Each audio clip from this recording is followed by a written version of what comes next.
Assalamualaikum warahmatullahi wabarakatuh. Halo, aku Kalim dan kalian sedang mendengarkan podcast dari Inspirasi Maka, podcast paling inspiratif di Indonesia. Selamat mendengarkan.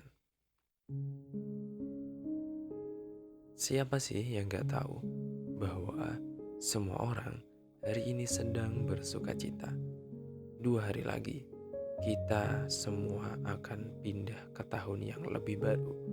Meski cuma pindah satu angka, tapi di balik itu semua tersimpan ratusan angka yang pembuatnya bisa berubah. Namun terkadang kita lupakan. Besok adalah puncak dari perjalanan 365 hari kita sebelumnya.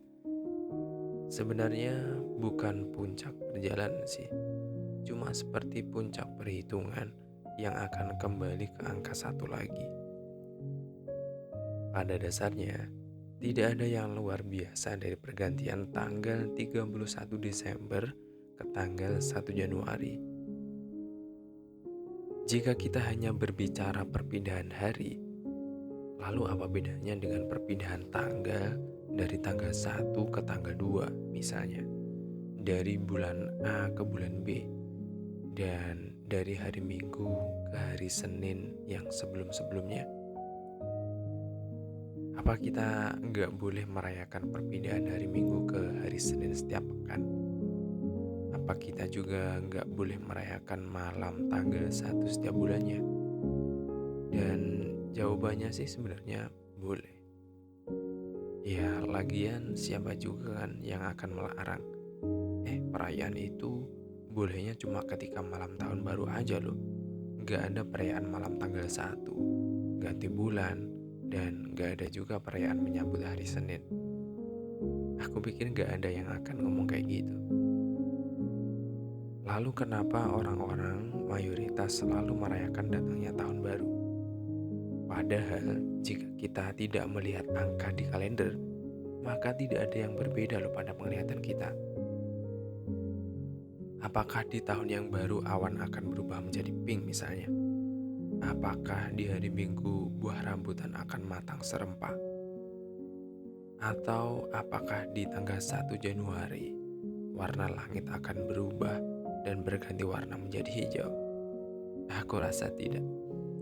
Tidak ada yang berbeda kecuali kamu melihat kalender dan menemukan angka 3 pada barisan terakhir susunan angka tahun itu. Sesederhana itu sebenarnya tahun baru. Tapi apa iya tahun baru itu memang sebiasa itu? Lalu orang-orang itu? Jadi sebenarnya menurutku ada beberapa tipe orang dalam menyambut tahun baru. Yang pertama, orang yang merayakan tahun baru yang karena biasanya ya emang kayak gitu. Tradisinya kayak gitu. Mereka liburan, masak-masak, putar musik di pertigaan jalan, di cakro, halaman rumah. Bahkan ada juga yang mungkin dikemas dengan kegiatan yang agak besar ya, seperti konser, pengajian, liburan keluar kota, pokoknya macam-macam lah. Dan kalau mereka ditanya kenapa merayakan tahun barunya kayak gitu, mereka akan jawab, ya biasanya kalau malam tahun baru tradisinya memang seperti ini. Dan itu emang sah-sah aja cuy, kalau mereka memang memahaminya seperti itu. Ya hitung-hitung setahun sekali lah ya. Yang kedua, orang yang memang tak ingin melakukan aktivitas apapun saat menjelang tahun baru. Mungkin mereka hanya akan tiduran di rumah dan melakukan aktivitas seperti biasanya di rumah. Sebenarnya orang-orang kayak gini lebih cenderung ke orang-orang yang sudah tua ya, yang tidak terlalu terkontaminasi media sosial. Sehingga mereka akan biasa-biasa aja ketika malam pergantian tahun baru. Malamnya mereka ya tetap tidur sesuai jadwal. Paginya mereka tetap bekerja seperti biasa. Pokoknya tidak ada yang berbeda dalam keseharian mereka. Namun sebenarnya juga ada sih beberapa yang memang tidak ingin merayakan. Sebenarnya mereka tahu dari berbagai postingan di media sosial, dia tahu ada acara di beberapa tempat saat menjelang tahun baru atau ketika hari H tahun barunya. Meski tempat itu sangat dekat dengan tempat dia tinggal, tapi dia nggak akan pergi ke sana untuk ikut merayakan. Ya pokoknya di rumah aja, tiduran. Mereka akan berpikir, ya untuk apa perayaan seperti itu kalau hari besoknya tetap sama aja. Mendingan di rumah kan. Tipe yang ketiga, orang yang menganggap tahun baru adalah seperti pindah rumah yang semuanya akan berbeda suasananya, aromanya, keindahannya. Pokoknya semua terasa sangat berbeda. Mereka merasa sedang memasuki sesuatu yang baru, serasa mendapat lembaran putih bersih lagi dan siap untuk diisi. Bagi orang-orang yang mempunyai perencanaan jangka panjang, tahun baru adalah lembaran putih baru yang siap untuk mereka isi dengan rencana-rencana baru.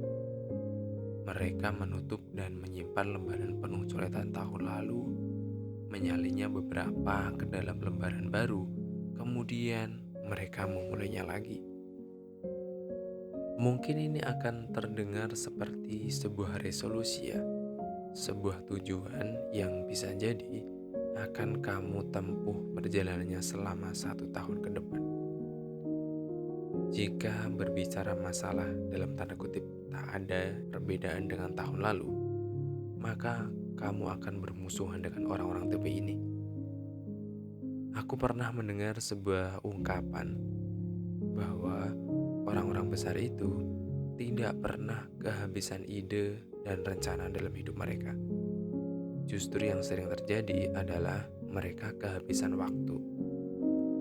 Perpindahan tahun bisa jadi bukanlah sesuatu yang membahagiakan bagi mereka, melainkan kabar buruk bahwa waktu mereka semakin menipis.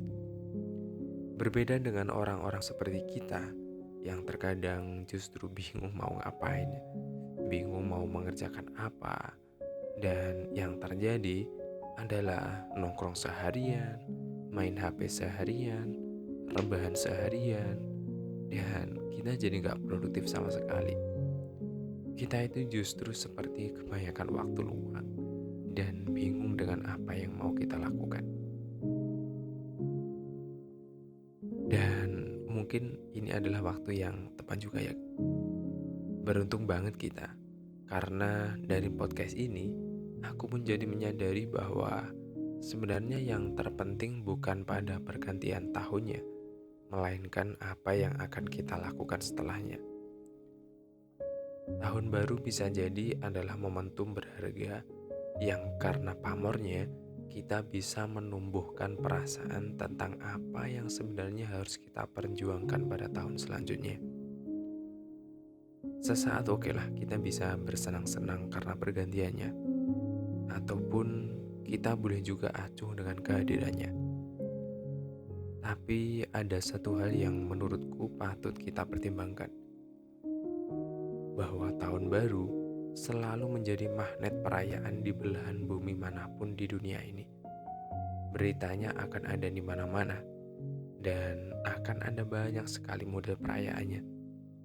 Yang perlu kita garis bawahi adalah, mumpung kita ada dalam momentum semangat yang menggebu-gebu karena menyambut tahun baru, maka gunakan juga momentum itu untuk membuat sebuah janji kecil pada diri sendiri selama 1 tahun ke depan. Sebuah perubahan, sebuah rencana, atau perjalanan hidup yang ingin kamu jalani tahun depan, tentukan di awal tahun ini.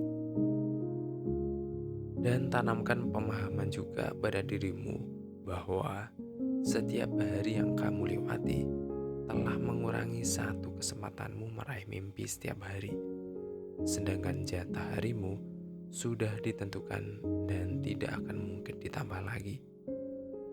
Ini akan membuatmu bergerak dan terus memahami bahwa hari-hari yang sedang kamu jalani akan sangat berharga sama halnya dengan nyawamu sendiri. Dengan begitu, kamu tidak akan menyanyiakannya lagi. Jadi gimana? Kamu tipe yang mana nih? Sudah punya resolusi untuk tahun depan? Tulis di kolom komentar ya. Terima kasih telah mendengarkan podcast ini hingga selesai. Sampai ketemu di podcast-podcast selanjutnya. Dan wassalamualaikum warahmatullahi wabarakatuh.